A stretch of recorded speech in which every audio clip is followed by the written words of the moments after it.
السلام علیکم پیارے بچوں، میں ہوں آپ کی ٹیچر تطہیر فاطمہ۔ آج ہم پڑھیں گے جے ایم پبلیشرز کی اردو قاعدہ کا پہلا قدم۔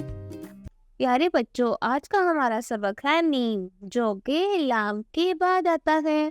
تو آج ہم کیا پڑھنے والے ہیں؟ میم۔ اور میم کی آواز کیا ہوتی ہے؟ میم ما، میم ما۔ پیارے بچوں، میرے ساتھ مل کر دوبارہ بولیے، میم ما، میم ما۔ پیارے بچوں، اب آپ اپنی کتاب کا صفحہ نمبر 41 دیکھیں۔ اس پر آپ کو کچھ الفاظ نظر آ رہے ہیں، تو آئیے ان الفاظ کو میرے ساتھ مل کر بولیے۔ میم ما مسجد، میم ما مسجد، میم ما مرغی، میم ما مرغی، میم ما میز، میم ما میز۔ پیارے بچوں، اب ہم سیکھیں گے کہ حروف تہجی کے حرف میم کو کیسے لکھتے ہیں۔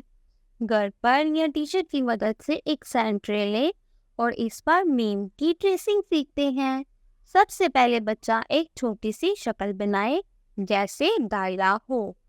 گول کے آخر میں نیچے تھوڑی سی دم نکال دے، تو بس یہ بن گیا میم۔ پیارے بچوں، اب آپ میرے ساتھ مل کر ایک نظم بولیے۔ مرغی چگے دانا ساری، مرغی چگے دانا ساری، میز پہ رکھی کتاب ہماری۔